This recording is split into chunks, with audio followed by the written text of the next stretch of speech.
जय माँ जय दुर्गा, जय बाबा विद्यनाथ, हर हर महादेव।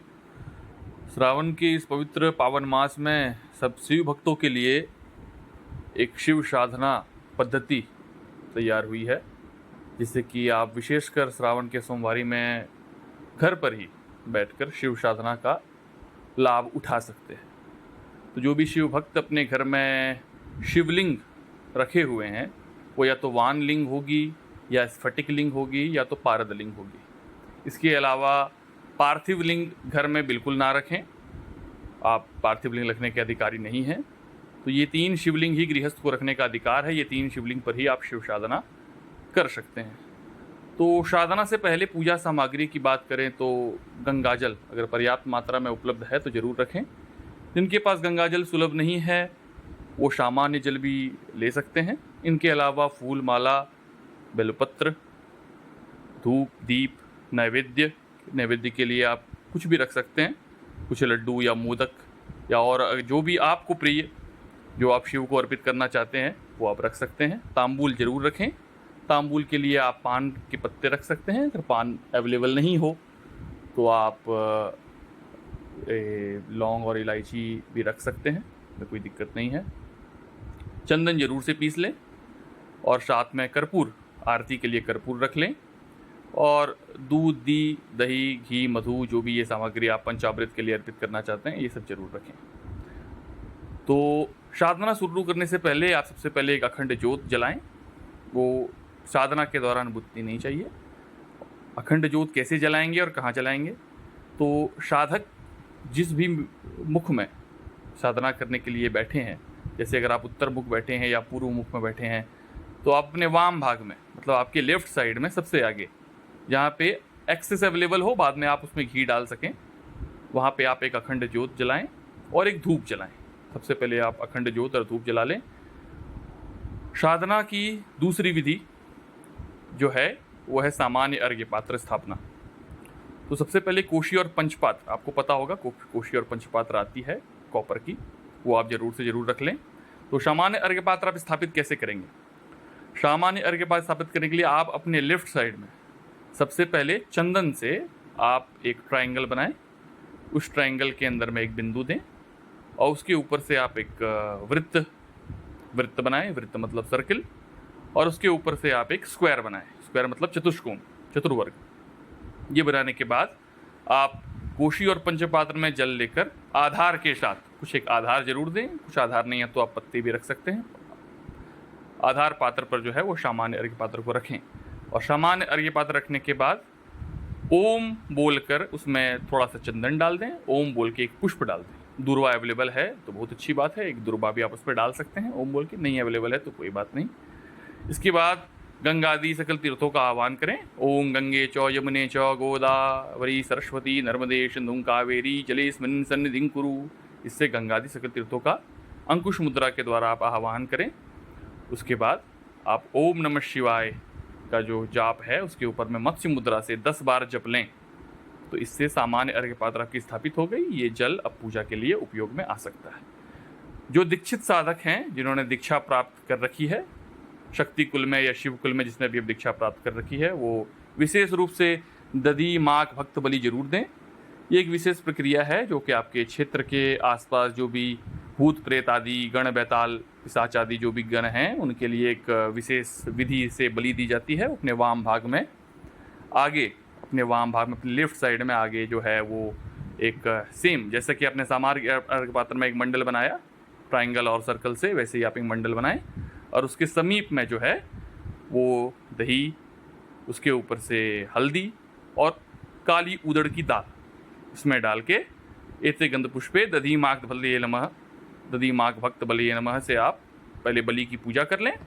उसके बाद सारे भूत प्रेतों का आवाहन करके वहाँ पे उनको बिठाकर पूजन कर लें। एते गंध पुष्पे भूतादि गणेभ्यो नमः, इससे पूजन कर लें।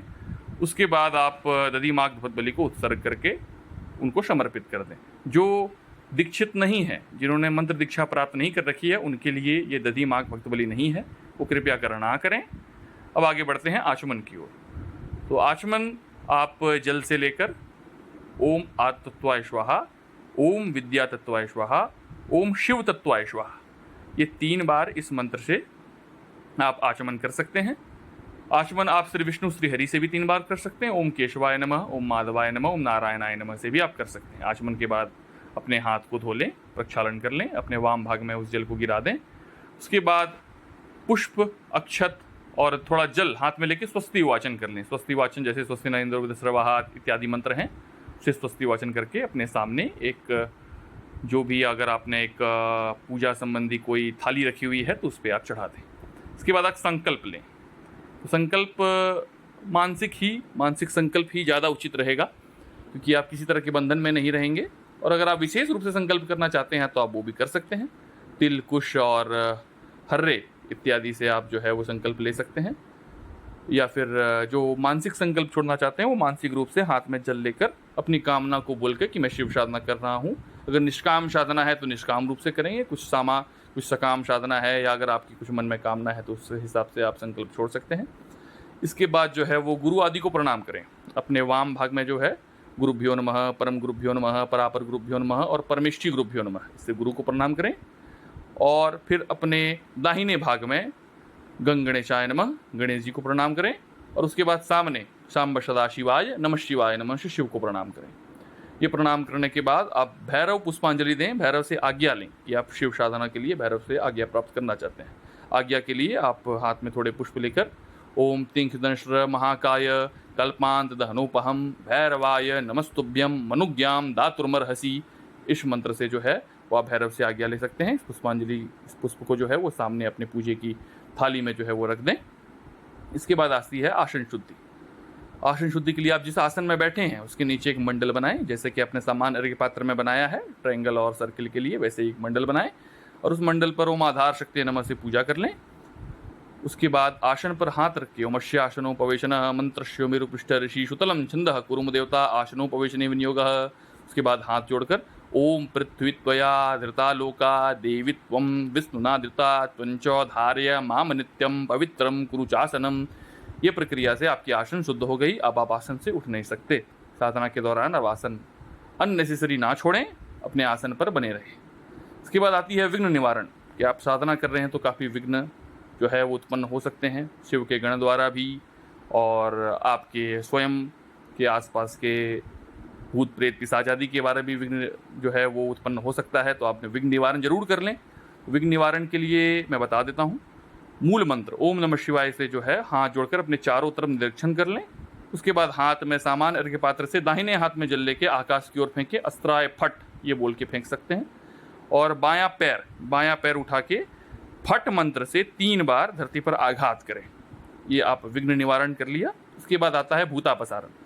जो भी भूत गण वहाँ पे आपका नैवेद्य इत्यादि देख के उपस्थित हैं तो उसको वहाँ पे रखने के लिए, उसको शिव की आज्ञा से वहाँ पे बिठाने के लिए, या फिर अगर वो जाना चाहें तो जाने के लिए हम भूतापसारण करते हैं।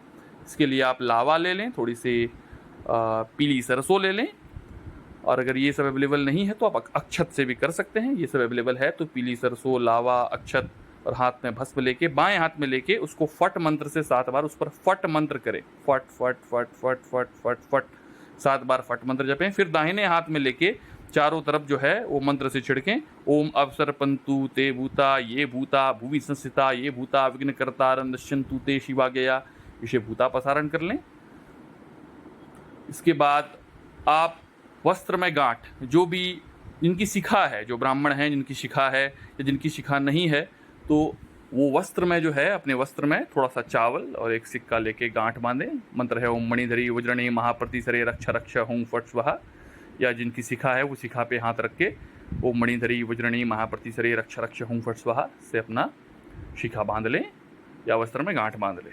उसके बाद आती है भूत शुद्धि। तो भूत शुद्धि के लिए जो है वो आपके अंदर में जो पंच महाभूत हैं उनकी शुद्धिकरण होती है, अंतःशुद्धिकरण कहते हैं इसे। तो इसमें ओम ह्रौंग, फिर से बोल रहा हूँ ओम ह्रौंग, ये मंत्र से जो है वो 108 बार आप जाप कर सकते हैं। ये 108 बार जाप करने के बाद आंग शोहम, इस मंत्र से जो है वो 10 बार जाप करके आप भूत शुद्धि कर सकते हैं। उसके बाद चाहिए तो आप प्राणायाम कर लें। प्राणायाम ओम मंत्र से करें। आप लोगों को पता है 16 64 32 वाला जो प्राणायाम चलता है वो प्राणायाम जरूर करें। उसके बाद एक सूर्य अर्घ्य दें, सूर्य को प्रणाम करें, सूर्य अर्घ्य दें। सूर्य अर्घ्य का मंत्र बहुत सारे अवेलेबल है। यही सूर्य सहस्त्रांशु तेजो राशि जगत प्रदे अनुकंपिया मां भक्त्या गृहाण अर्घ्य दिवाकर, इसे भी दे सकते हैं। या आपको जो भी मंत्र पता है उस मंत्र से जो है आप सूर्य अर्घ्य दें। इसके बाद गुरु का ध्यान करें। अपने जो भी अगर आपके कोई गुरु हैं तो उस गुरु का उनके आप अपने गुरु जी का जो है वो ध्यान करें। अगर कोई गुरु जी नहीं है तो गुरु शिव को ही मान के जो है आप ध्यान कर सकते हैं। इसके बाद आता है विनियोग। आपका जो मूल मंत्र इस साधना में है वो है ओम नमः शिवाय, जिसका विनियोग मैं यहाँ पे बता रहा हूँ। ओम नमः शिवाय का जो विनियोग है वो आप हाथ जोड़ के कर सकते हैं। मंत्र ध्यान से सुनिएगा। अस्य श्री सदाशिव मंत्रस्य वामदेव ऋषि पंक्तिश्छंदः श्री सदाशिव देवता ओंग बीजम नमः शक्ति शिवाय कीलकम सर्वाभीष्ट सिद्धये विनियोगः। यह आप हाथ जोड़ के भी कर सकते हैं या हाथ में जल लेके भी आप इस विनियोग को अपने सामने पात्र पे छोड़ सकते हैं या हाथ जोड़ के भी कर सकते हैं। इसके बाद आप तत्व मुद्रा से, तत्व मुद्रा क्या कहते हैं? तत्व मुद्रा कहते हैं दाहिने हाथ की जो आपका अंगूठा है और अनामिका, इन दोनों को जब आप मिलाते हैं तो बनती है तत्व मुद्रा। इससे आप न्यास कर लें। तो सबसे पहले आता है ऋषिद्यादि न्यास। तो शर पे रख के बोले ओम वामदेव ऋषिये नमः। फिर मुख में ओम पंक्तिश्छंदसे नमः। उसके बाद हृदय में श्री सदाशिव देवतायै नमः। उसके बाद गुह्य में मूलाधार में ओम बीजाय नमः। उसके बाद दोनों पैरों में ओम नमः शक्तिये नमः। उसके बाद सर्वांग में पूरे शरीर पे ओम शिवाय कीलिकाय नमः। इससे आप ऋषिद्यादि न्यास कर लें। उसके बाद करण न्यास कर लें। उसके बाद अंग न्यास कर लें।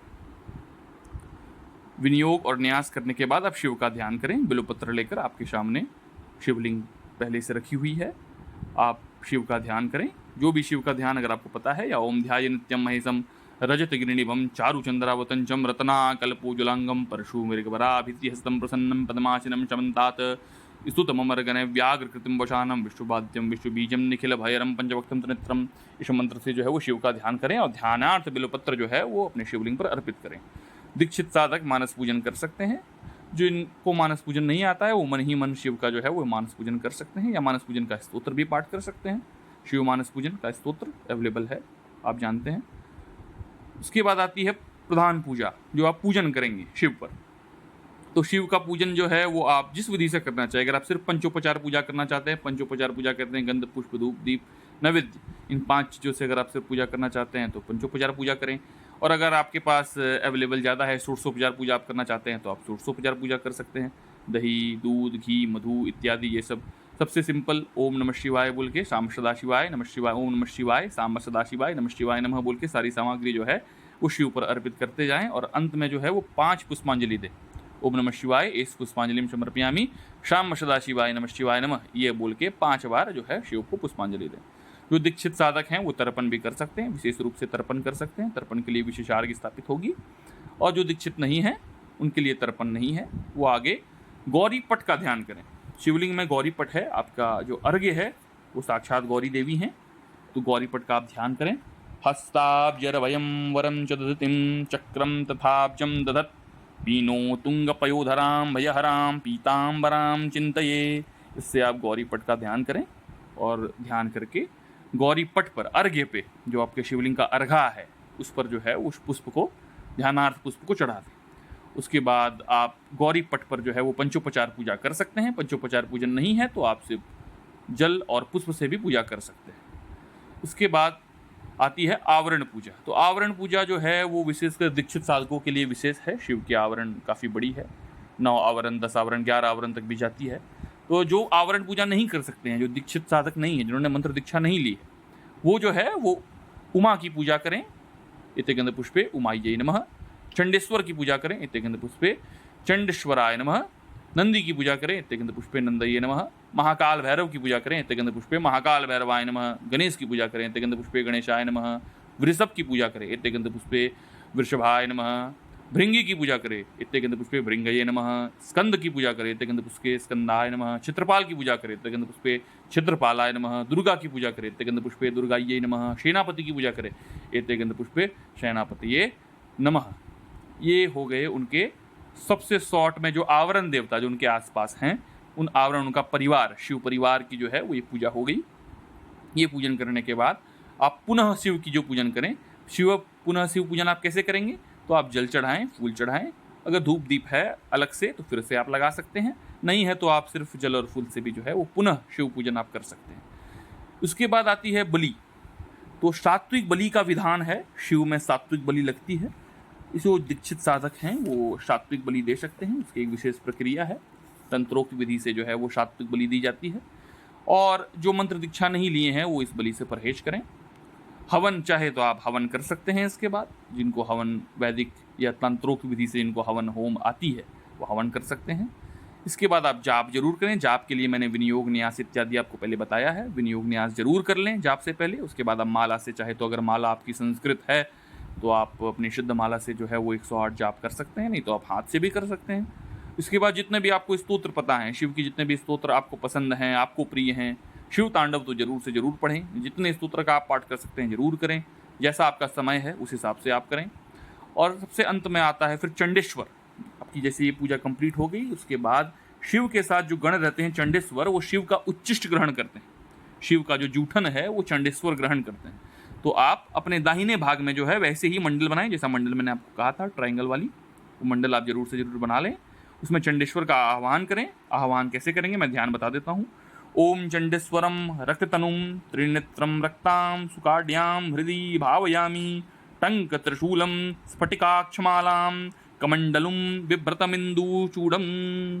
श्री चंडेश्वर। उसके बाद इहा गच्छो इह तिष्ठो से उनका आह्वान करें। तो ये आह्वान जो आप करेंगे वो शिव पर जो आपने पहले से बिल्वपत्र या फूल जो भी चढ़ाया है उसी फूल को उठा के आप जो है ध्यानार्थ मुद्रा में जो है वो चंडेश्वर का आह्वान करेंगे। आह्वान करने के बाद उसी मंडल पर जो है वो आप इस ध्यानार्थ पुष्प चढ़ा दें आह्वान करने, और उसके बाद फिर से फूल उठाएं। शिव पर जो चढ़ा हुआ फूल है वो फिर से आप उठाएं, और शिव को जो आपने नैवेद्य अर्पण किया है या तांबूल अर्पण किया है वो उस नैवेद्य का 1000वां भाग एकदम छोटा सा कण जो है वो उस नैवेद्य का जो है वो उठाएं, और हाथ में, दाहिने हाथ में उस फूल को और निर्माल्य को और जो उच्चिष्ट आपका भोग है शिव का, वो ओम लेह्य चोष्यन्न पानादि तांबुल मनुलेपनम निर्माल्य भेजनम ऊर्ध्व फट श्री चंडेश्वराय नमः ये बोल के उस मंडल पे चढ़ा दें। फिर चंडेश्वर से प्रार्थना करें कि आप मेरी ये पूजा स्वीकार करें, क्योंकि आप अगर ये पूजा स्वीकार नहीं करेंगे तो शिव मेरी पूजा स्वीकार नहीं करेंगे। तो चंडेश्वर की जो है वो प्रार्थना करके उसके बाद क्षमस्व ये बोल के मंडल पे थोड़ा सा हाथ फेर दें, और एक जल जरूर से उन मंडल पे दे दें विसर्जन के लिए। तो ये आपका विसर्जन हो गया। उसके बाद जो है वो अगर आपके कोई गुरु हैं तो गुरु दक्षिणा जो है, गुरु दक्षिणा निर्मित जो है वो हाथ में ही एक संकल्प मन में लेके जो मैंने जो पूजा की है इसके फल के स्वरूप मैं गुरु दक्षिणा जो है वो अर्पण कर रहा हूँ। वहीं पे जो है वो गुरु को मानस रूप से जो अर्पित कर दें। अगर आपके गुरु जी हैं तो बाद में आप दक्षिणा प्रदान कर सकते हैं। बिना गुरु दक्षिणा के आपकी पूजा साधना सफल नहीं हो सकती है। तंत्र मार्ग या जिस भी मार्ग में आप जाएंगे बिना गुरु के जो है वो आपकी साधना पूरी नहीं हो सकती। तो गुरु दक्षिणा जरूर से जरूर दें। उसके बाद सूर्यार्घ्य अंत में, सबसे अंत में जो है वो सूर्यार्घ्य जरूर दें। सूर्यार्घ्य का जो मंत्र आपको पता है। उसके बाद सूर्य भगवान से प्रार्थना करें कि इस पूजन में जो भी आपके छिद्र रह गए हैं, जो भी आपकी त्रुटि रह गई, सूर्य भगवान इस अर्घ्य से जो है उसे पूरा करें। तो उसका मंत्र क्या है? उसका मंत्र है ओम यच्छिद्रम तपच्छिद्रम यच्छिद्रम पूजनेम पूर्णम भवतु तत्सर्वम भास्करस्य प्रसादतः। इस मंत्र से जो है वो सूर्य को प्रणाम करें और प्रार्थना करें कि जो भी आपकी साधना काल में, पूजन काल में जो भी आपकी त्रुटि रह गई वो सूर्य भगवान पूरा करें। उसके बाद आसन के नीचे जो है ओम शक्राय स्वाहा, ओम शक्राय स्वाहा, ओम शक्राय स्वाहा 3 बार जो है वो आसन के नीचे जल दें। मंडल को सारे मिटा दें, सारे मंडल में जहाँ जल देने का है दे दें। शिव से प्रार्थना करें और आपकी ये साधना कंप्लीट हुई। ओम नमः शिवाय, हर हर महादेव। अगर कोई भी इस पूरे साधना पद्धति या पूजन संबंधी कोई भी विषय पर अगर आपको कोई डाउट है, कोई क्वेश्चन है, तो आप कमेंट बॉक्स में ज़रूर से कमेंट करें और हमारे चैनल को सब्सक्राइब करें। हर हर महादेव। जय बाबा बैद्यनाथ।